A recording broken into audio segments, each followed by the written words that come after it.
안녕하세요. 이국섭의 작은 도서관입니다. 오늘은 지난 시간에 이어서 사피엔스 제3부 세 번째 시간 과학혁명에 대한 이야기를 진행토록 하겠습니다. 과학혁명에서는 아주 다양한 주제가 등장을 합니다. 몸집을 키운 제국주의는 권력과 자본을 가지게 되었고, 이런 자본을 과학에 투자를 하면서 과학기술이 발전을 하게 됩니다. 이 과학이 발전을 하면서 우리에게 엄청난 변화를 가지고 왔습니다. 이러한 과학기술은 누군가를 편하게 살게 하고 또 누군가를 살릴 수도 있지만 지구를 한 방에 날릴 수도 있습니다. 과학기술의 실행이야말로 엄청난 경쟁력을 갖췄다고 볼 수 있습니다. 그렇다면 지금부터 과학기술이 언제부터 어떻게 발전하게 되었는지 알아보도록 하겠습니다. 과학혁명을 출범시킨 위대한 발견은 인류가 가장 중요한 질문에 대한 그 해답을 모른다는 사실에 대한 발견이라고 합니다. 무지를 기꺼이 받아들인 사람들 덕분에 기존의 어떤 전통 지식보다 더 역동적이고 더 유연하고 탐구적인 자세를 지니게 됩니다. 현대 과학에서는 종교인들이 지키는 도구마가 없지만 공통적인 연구 기법이 있다고 합니다. 경험적 관찰들을 모은 뒤에 수학적 도구의 도움을 받아서 하나로 결합하는 방식이라고 합니다. 관찰들을 연결하는 포괄적인 이론들을 만들 때 과거 전통에서는 이야기를 써서 이론을 꾸며냈지만 현대 과학은 수학을 사용하고 있다는 것입니다. 동서양을 막론하고 19세기까지만 해도 전쟁의 승패는 조직적 전략에 의해 크게 좌우가 됩니다. 그러나 오늘날의 전쟁은 과학의 산물이 된 그런 현상입니다. 세계의 군대는 인류의 과학 연구와 기술 개발의 대부분을 선도하고 있으며 자금을 대고 방향을 조정하는 역할까지도 하는 것입니다. 많은 과학자들은 순수한 지적 호기심에서 행동을 시작합니다. 1750년까지는 지중해의 오토만 제국, 그리고 페르시아의 사파위 제국, 인도의 무굴 제국, 중국의 명나라 왕조와 청나라 왕조 등이 세계 경제의 80%를 차지하는 아시아의 황금시대였습니다. 그 이후로는 유럽인들이 점차 세를 확장해 나가면서 1900년대에는 세계 경제와 대부분의 땅을 확고하게 유럽이 지배하게 됩니다. 1950년대에는 서유럽과 미국이 합친 생산량은 전 세계의 50%가 넘었고 또 중국은 5%로 줄어들게 됩니다. 그러나 당시 기술의 격차는 그렇게 크지 않았다고 합니다. 아시아인들에게 부족한 것은 기술적 발명이 아닌 서구에서 여러 세기에 걸쳐 형성된 성숙한 가치라든가 또 신화, 사법기구, 사회 정치적 구조와 같은 것으로 보입니다. 특히나 프랑스와 미국이 재빨리 영국의 발자국을 뒤따를 수 있었던 것은 그들이 성숙한 가치와 또 신화, 사법기구, 사회 정치적 구조와 같은 것들을 영국과 이미 공유하고 있었기 때문이라고 이 책에서는 말하고 있습니다. 유럽이 300년간 세계를 지배할 수 있었던 가장 큰 원동력은 현대과학과 자본주의의 발전이라는 주장도 있습니다.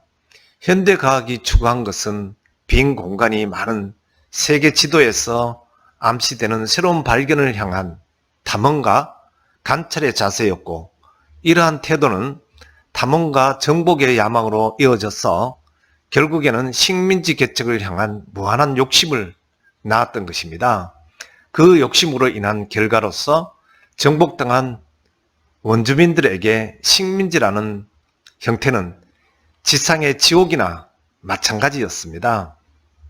원주민들 대부분이 열악한 환경과 정복자를 통해 들어오게 된 전염병으로 인해 얼마 지나지 않아서 죽음을 맞이하게 되기도 한 것입니다. 콜럼버스의 아메리카 첫 항해를 시작한 이래 27년 후 멕시코에 들어간 550명의 스페인 군대는 수백만 명의 아즈텍인들을 4년 만에 인종 청소를 한 것입니다.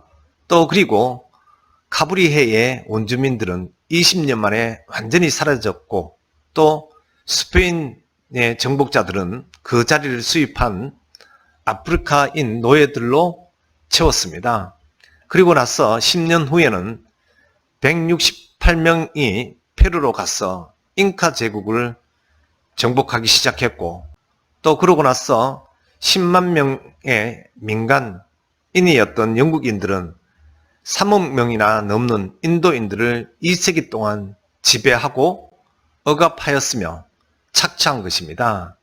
이렇게 형성된 제국에서 축적된 새로운 지식은 적어도 이론적으로는 피지배 민족을 이롭게 하고 이들에게 의료시설이라든가 교육, 또 철도 건설, 문화, 정의, 번영 등 진보의 혜택을 가져다 줄 수 있었다고 합니다.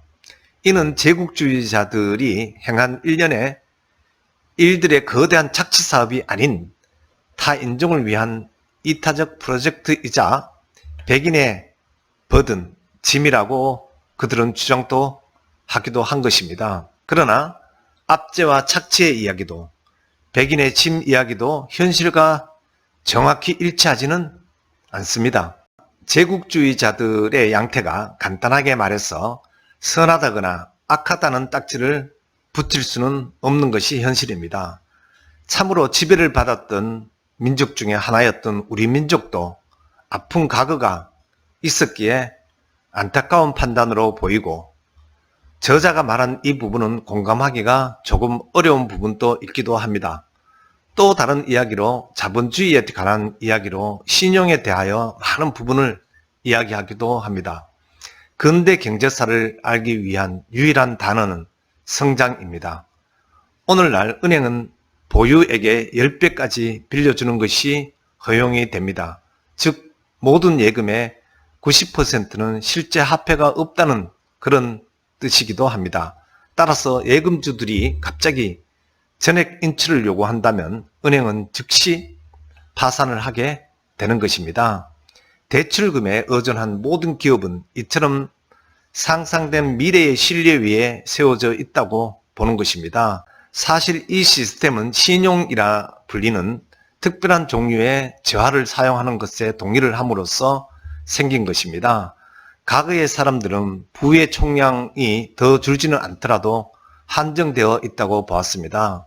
즉 파이의 총 크기는 정해져 있고, 또 더 많이 가진 사람은 다른 사람의 몫을 빼앗은 형태였던 것입니다. 그런데 근대 이후에 정착된 신용이라는 개념은 오늘의 파이의 크기와 내일의 파이의 크기 사이의 차이를 말하는 것입니다.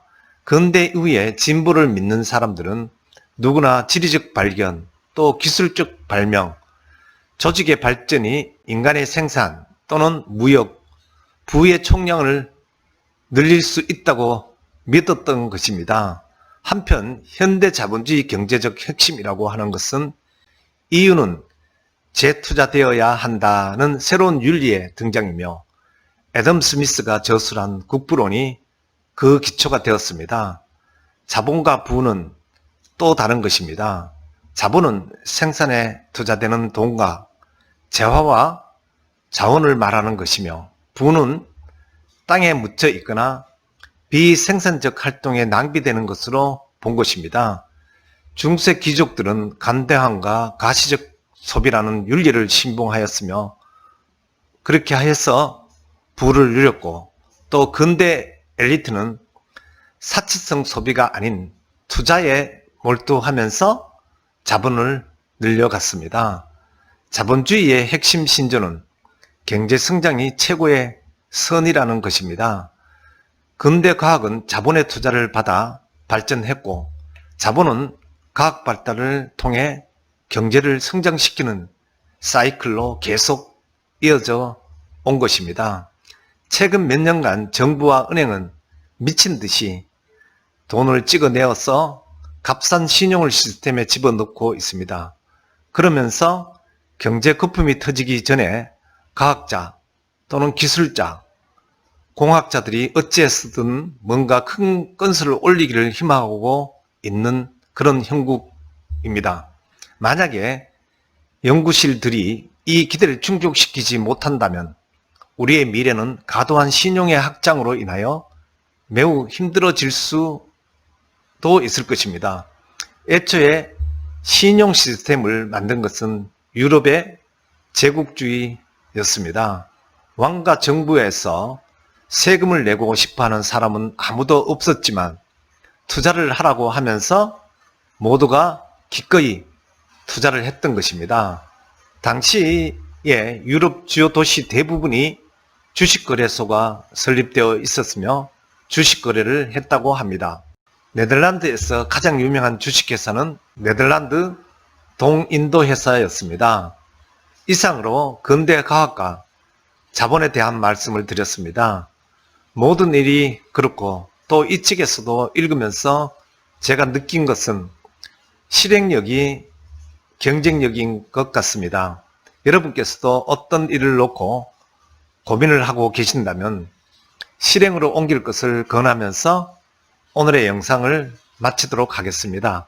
고맙습니다.